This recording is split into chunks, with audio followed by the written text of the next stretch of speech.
trying to see how could I tie in this talk with genealogy, and I think Brian did a better job than I would have done. I was going to say something like, well, historical markers are the genealogy of a town. He did better. By the way, if you can't hear me, go like this, and I'll use the mic. I'm not used to mics, and as you know, I'm talking to the choir now.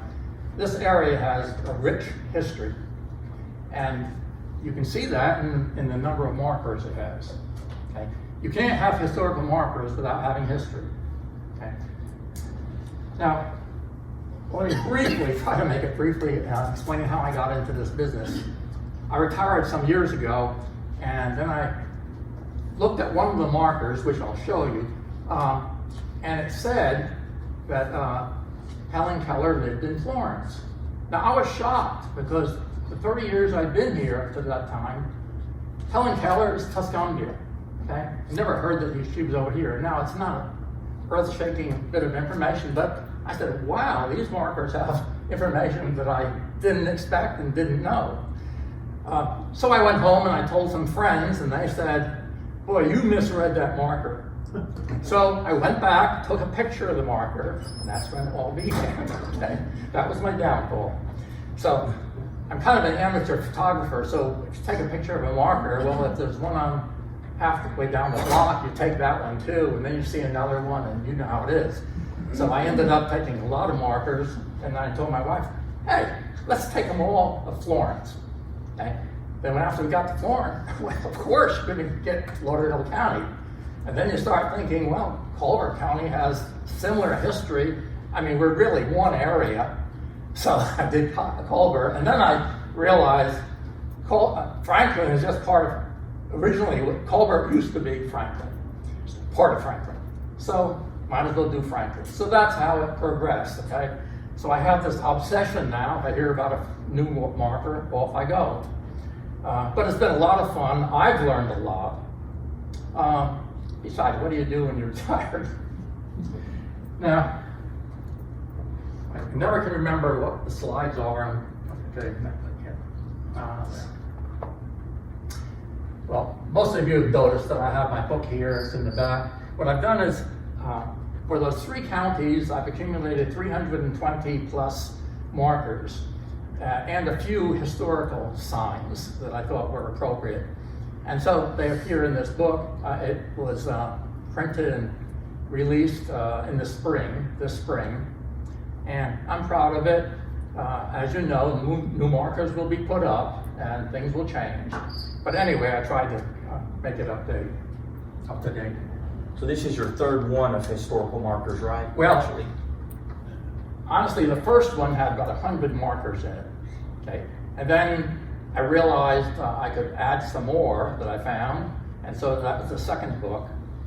And then I realized that's out of print. I've got a lot of new information.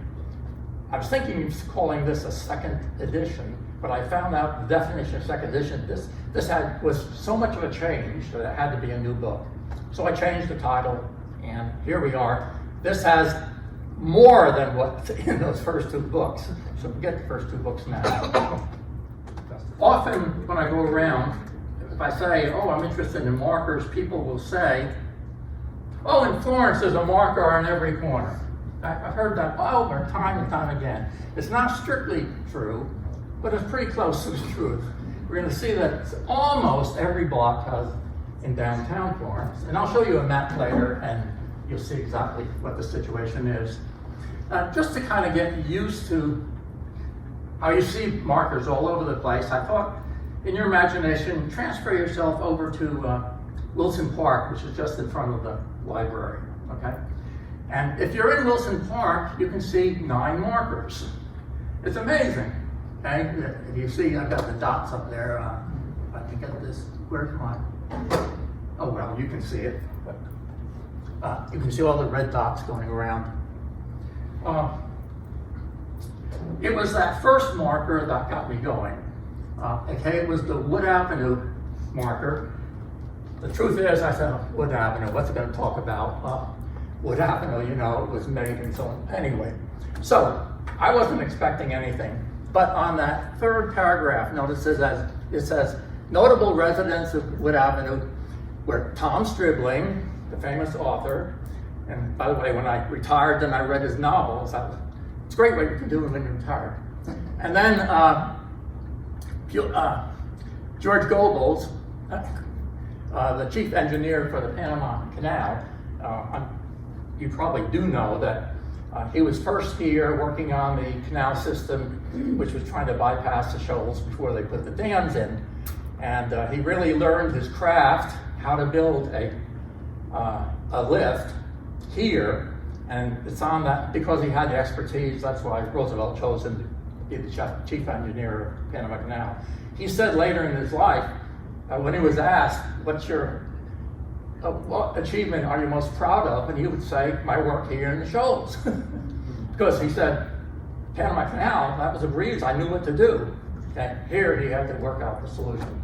Oh, but anyway, the most important thing is, I go down there and it says, and Helen Keller, who resided on Wood Avenue while attending public school. And this is what started the whole thing. Well, let's move on. If they had done Lee's walking tour, they would already have known that. Now, I'm going to, let's see. We're going to look we were looking at the very top red dot. Now we're going to move clockwise around the park. And you'd see across the street from the park, next to that previous marker, is the marker for the Wood Avenue Church of Christ. Most of the old churches in town have markers. The churches are proud of their history. In this case, the church itself is rather modern, but of course they had a history long before the present structure. Then right across the street is the library. And right in front of the library is not a marker about the library, but about sculpture relief, which is on the front, above the front door. Really? Yeah. Is that right? Mm-hmm. Yeah. And, you know, when Gilbert School burned down, thankfully they rescued that sculpture from that school, put it away in storage, and then when they built this library, they used it. Now the sculpture, if you don't know, has some children reading books, and it's very appropriate to the library. It's a little small thing is, you can look at that marker and you'll find that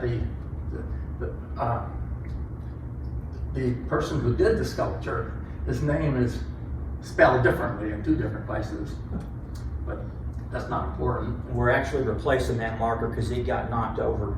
Oh, really? Yeah, so it hasn't been there for about a year. So we're replacing it. Yeah. Why didn't you tell me? I didn't know you were going to use that one, but it will be back again in some form. Okay. Well, then you go across the street. Across the street this way, and you get to the First Baptist Church. Of course, they have a marker.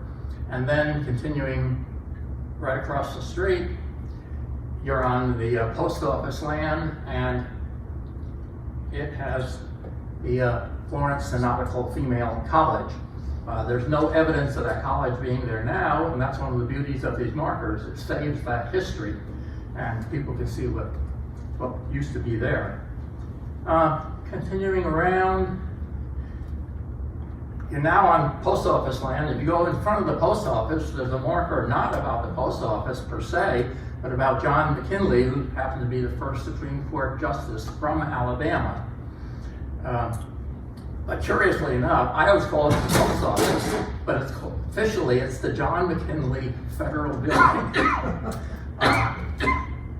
And then continuing, because we've got other things to do, across the street is the Regions Bank, and that was built to look very much like the Forks of Cyprus before it burned down.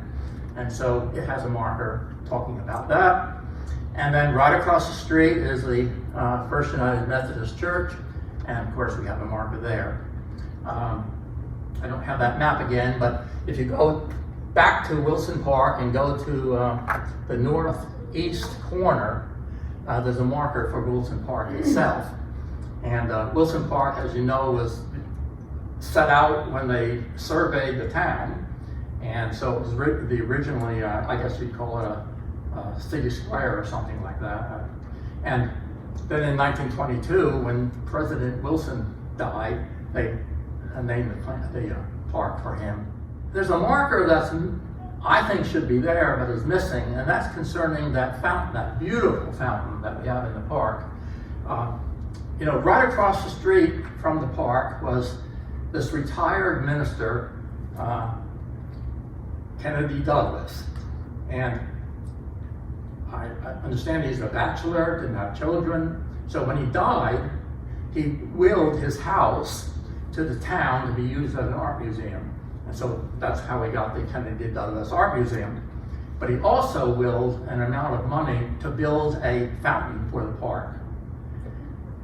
That should be written someplace. There should be a marker here for either the fountain or for the museum.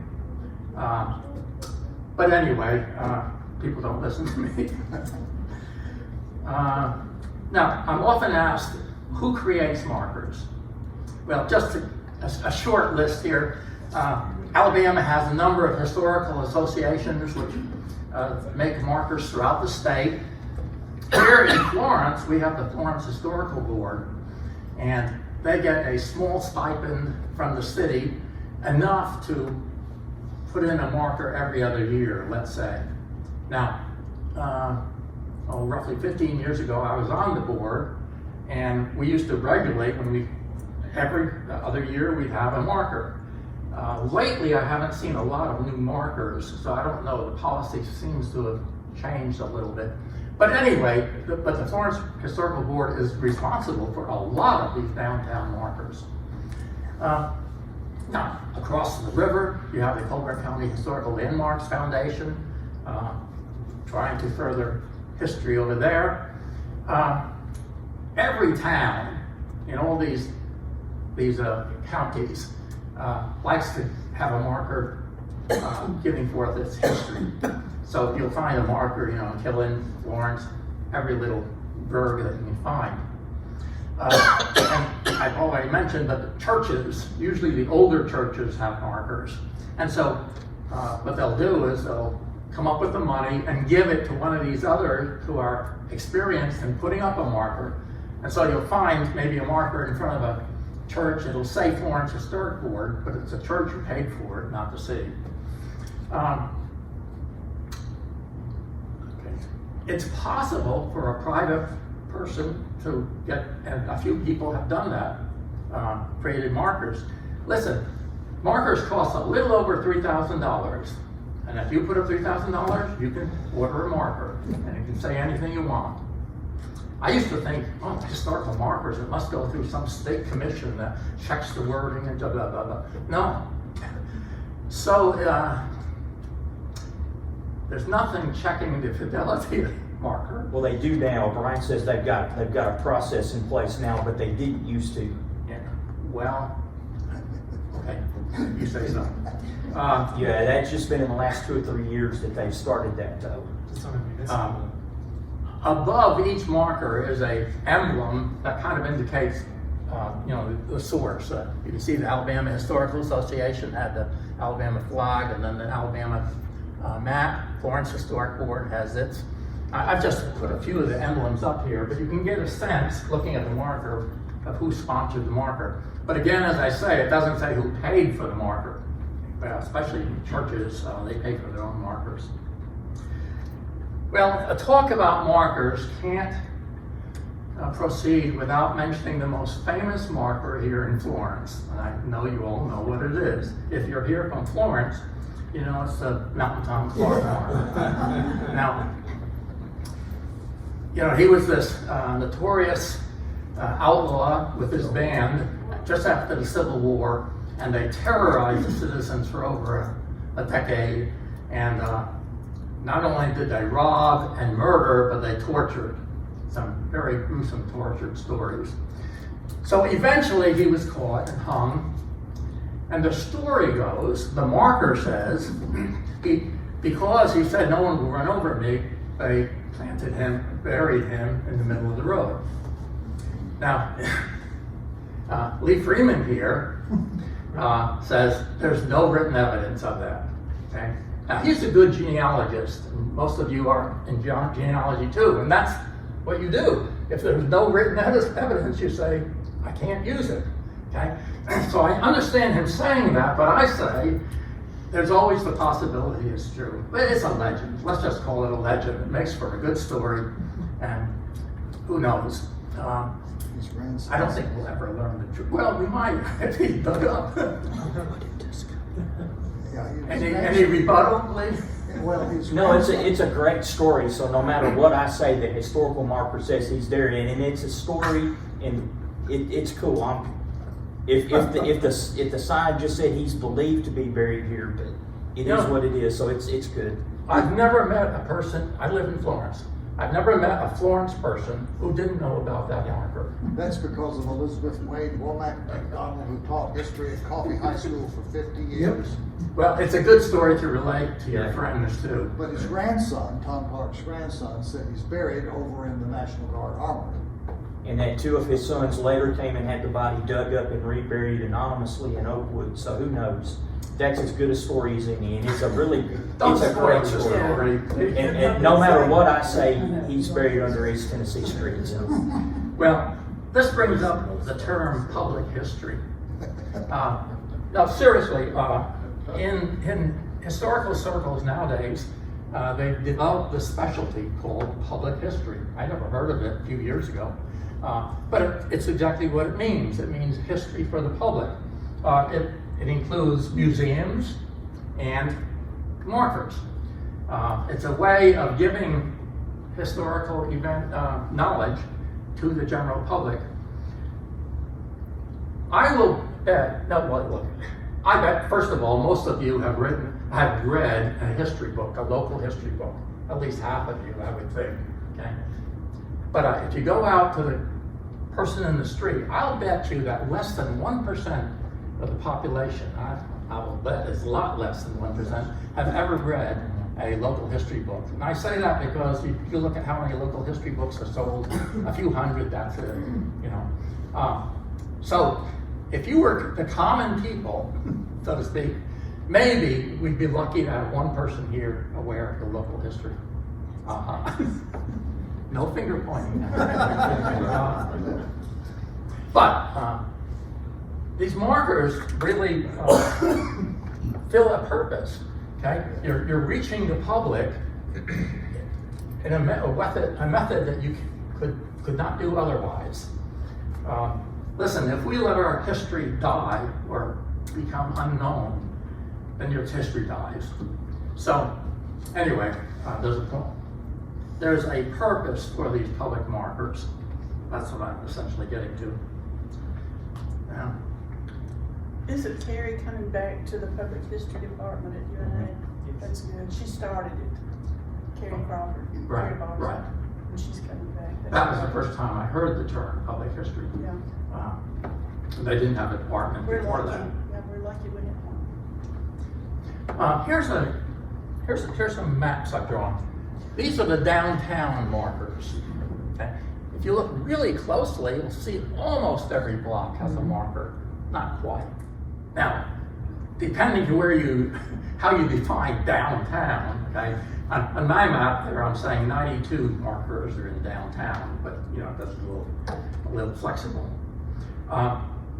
If we expand the map, now that map's in that little shaded area, but outside, this is total Florence boundaries, and outside the downtown area, there's, roughly 30 more markers, which is substantial. If we go, I'm going to go to the counties, but let's do those separately. So let's go across the river and look at the 3 towns across the river. Of course, Tuscumbia was first, incorporated first. Then toward the end of the 1800s, you have Sheffield being incorporated. And then in 1922, Muscle Shoals was incorporated because of the land scare or the interest in buying land because Henry Ford might be here, but he never came. So Muscle Shoals really didn't grow for a while. So I know when I came here in 1975, Avalon Avenue was blank. There was nothing. Of course, now it's pretty full. Okay, but so it shows you that in the end of the 1900s is when you have Muscle Shoals growing. There's not a lot of history in Muscle Shoals. That's the truth. And so it should be surprising that you even have 4 markers there. One of those is cheating, maybe the Singing River, but I'll come back to the Singing River a little later, the sculpture, but it is a human historical marker, as I'll explain later. Well, anyway, that gives you a sense. You certainly see a lot less markers than you see in Florence. And I give the Florence Historic Board a lot of credit for making Florence somewhat different. Let's look at the counties. Here's Lauderdale County. I count 174, too many to put into that blue region. That's Florence, but then surrounding Florence are all these others. Let's say 15 years ago, if you saw this map, there would be very few in the eastern Lauderdale section. Very few. And then some people in East Lauderdale said, let's rectify this. And they made the East Lauderdale Historical Society. They got some grants from, let's put it that way, from the state government, from their local representative. And they started putting up markers, and they put up, I think, 15 now. 21, okay, well, I don't know how to count. Gotta do another book now. But, okay. So they've changed the landscape in eastern Lauderdale. They had the history, and they knew it. It's just it wasn't publicized, so to speak. Let's go across the river to Colbert County. You can see, we already looked at those towns, but surrounding the towns, the total Colbert County is 71. And then I go down to Franklin County, there aren't too many markers, okay? 13. Most of those are actually town markers, you know, it's talking about history of Red Bay or history of Vina. Now, if I look back at the different counties, population-wide, of the 3 counties, Lauderdale has more than half. Colbert has a little more than half of what Lauderdale has, population. And then Franklin has, roughly speaking, half of what Colbert has, okay? So it kind of goes like that. Well, how do the markers go? Lauderdale has 68%, Colbert 28, and then Franklin 5. I would have naively thought that the markers you could make an argument that they go like the population, you know, fewer people, fewer markers. Well, it's true, but there are other factors in here. Franklin keeps coming up short in every category of asking what kind of markers they have. Personally, I think it's cultural. There are areas which are used to putting up markers, and there are other areas which don't bother. Okay, and I think Franklin's one of those. I know a lot of you know that Franklin has a archive in Russellville, and the head of the archive was Chris Osborne, and she was a wonderful archivist, and she tried to get more markers in Franklin County, and she did succeed. Unfortunately, she passed away a few weeks ago,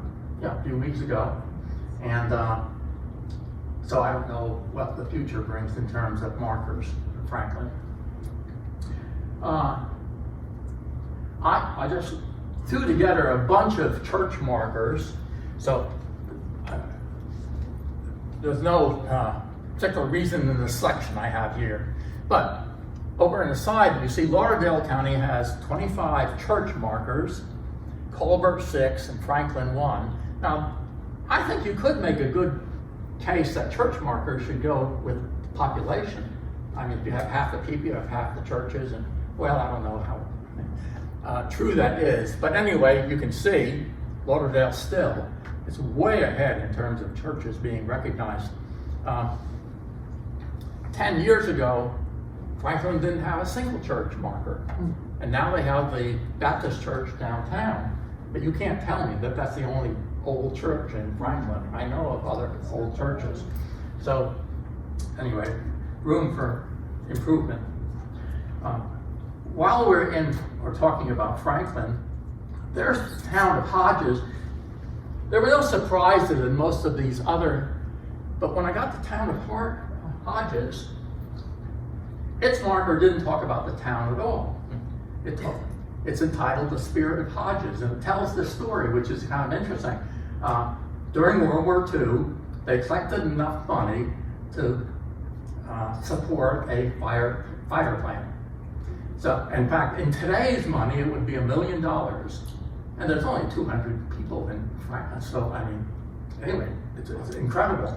So anyway, the fighter plane went to war. It was called The Spirit of Hodges. It was in the European theater accompanying the bombers. And then when Europe was defeated, then it went to the South Pacific. And then no one knows what happened to it. So, you know, a similar thing happened to Memphis, and they had the Memphis Belle, and it came back, and it's very popular. I think look, you can't tell me the Department of Defense doesn't have records of what happened to the planes. At least they were either lost in action or they came home or whatever. So I think if someone would like to have a little project, I mean, seriously, it would mean a lot to the town of Hodges, and they'd be interested in that. I just throw out the idea.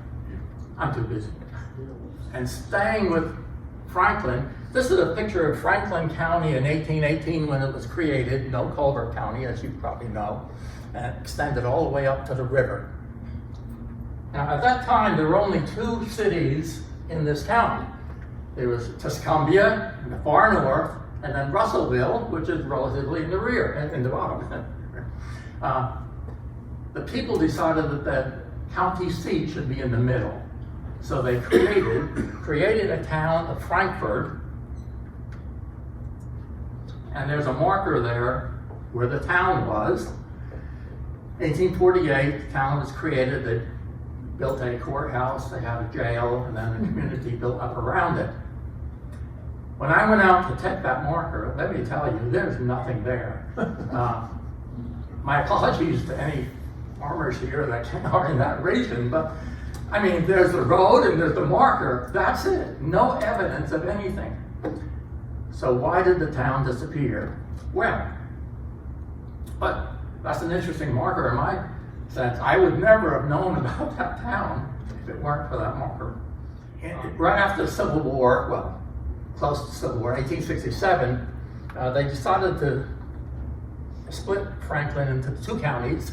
The northern part was Colbert, and the southern half was Franklin. Well, Frankfort now is in the top of Franklin, okay? And they didn't want that. They wanted their county seat to be in the middle. So they created another town, the town of Belgreen. And they put it again, boom, right there.